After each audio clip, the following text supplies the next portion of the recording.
Sejam bem-vindos à aula 3 do módulo 4 da unidade 2 do curso de Inteligência e Contra-Inteligência em Segurança Pública e Privada. Nesta aula vamos falar sobre o planejamento, que é a base do processo de formação de inteligência.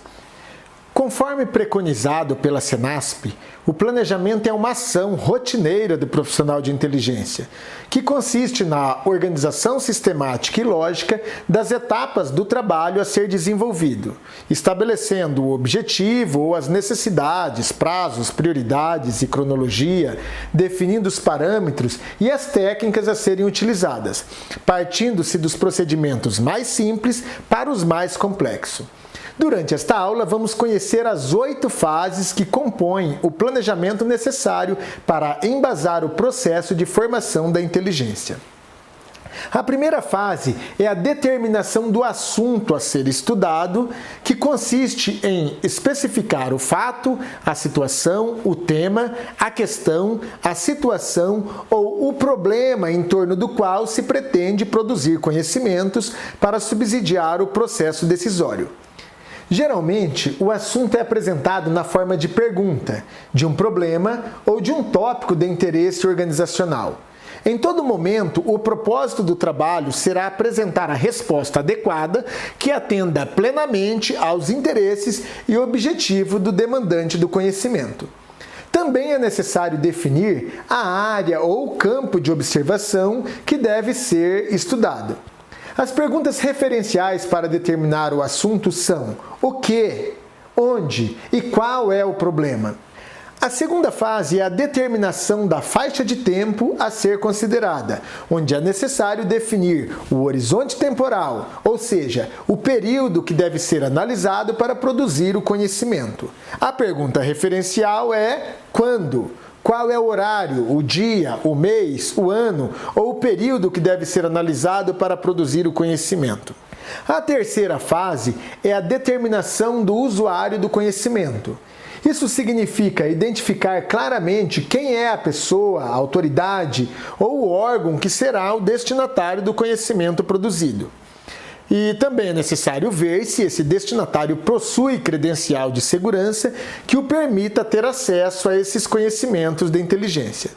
As perguntas referenciais são: quem solicitou?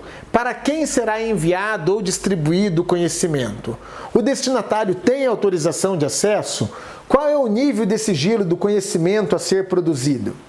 A quarta fase é a determinação da finalidade do conhecimento, onde é necessário expor os objetivos gerais e específicos, ou seja, deve ficar claro o que se espera e quais são os resultados pretendidos com o conhecimento a ser produzido. Conhecendo a finalidade, o analista de inteligência terá uma maior compreensão sobre qual deve ser a profundidade ou a abrangência dos conhecimentos a serem produzidos. A pergunta referencial é: por quê?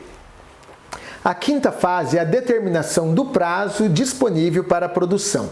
Quando a autoridade ou agência demanda um conhecimento, é necessário que seja indicado o prazo para a apresentação dos resultados. O Ministério da Defesa orienta que na solicitação o demandante utilize a frase: os conhecimentos solicitados serão úteis até o dia e horário tal.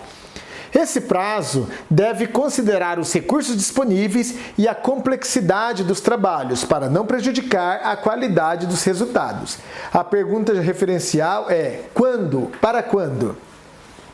A sexta fase é a determinação dos aspectos essenciais do assunto. Os aspectos essenciais variam de acordo com o assunto. O foco é chegar ao âmago da questão e produzir o conhecimento que levará o decisor a resolver o problema ou a questão da melhor maneira possível.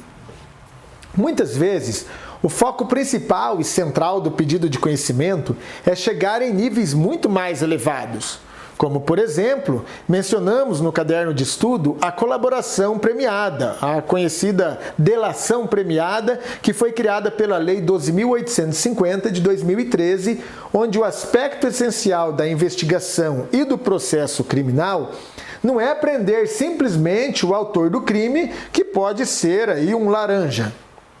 O objetivo do processo é, sim, chegar ao mandante do crime, à rede de corrupção, aos cabeças do crime organizado, aos atores principais, porque daí se desvenda esquemas e crimes muito maiores. Assim, quando o Estado homologa uma delação premiada, os aspectos essenciais passam a ser a obtenção de resultados maiores, como, por exemplo, a identificação dos demais coautores e partícipes da organização criminosa, a revelação da estrutura hierárquica e funcionamento da organização criminosa, a prevenção de infrações penais de maior vulto, a recuperação total ou parcial do produto ou proveito das infrações penais e aí, em quinto item, a localização de eventual vítima com a sua integridade física preservada. A sétima fase é a verificação dos aspectos essenciais conhecidos. Esta fase serve para evitar um retrabalho, ou até mesmo a apresentação de conhecimentos que já são do pleno domínio do usuário. Serve ainda para solicitar ao analista de inteligência que confirme os dados e conhecimentos já disponíveis. A pergunta referencial nesta fase é: quais são as situações ou fatos já conhecidos? A oitava e última fase do planejamento é a verificação dos aspectos essenciais a conhecer.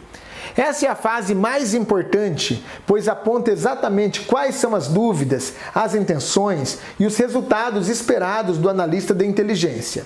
Nunca devemos tolher a possibilidade de o profissional de inteligência apresentar conhecimentos complementares. Por isso, no planejamento deve sempre ter um espaço que permita ao órgão ou ao profissional encarregado da missão consignar ou enviar os conhecimentos não solicitados, mas que ele julgue de utilidade para o usuário ou destinatário do conhecimento de inteligência. Muito bem, resumindo então, nesta aula nós aprendemos que o planejamento é a base do processo de formação de inteligência, portanto, deve ser elaborado pelo analista de inteligência sempre que necessário. Aprendemos que o planejamento se divide em 8 fases e conhecemos cada uma dessas fases. Muito obrigado por sua companhia e até a próxima aula, onde nós falaremos sobre coleta de dados.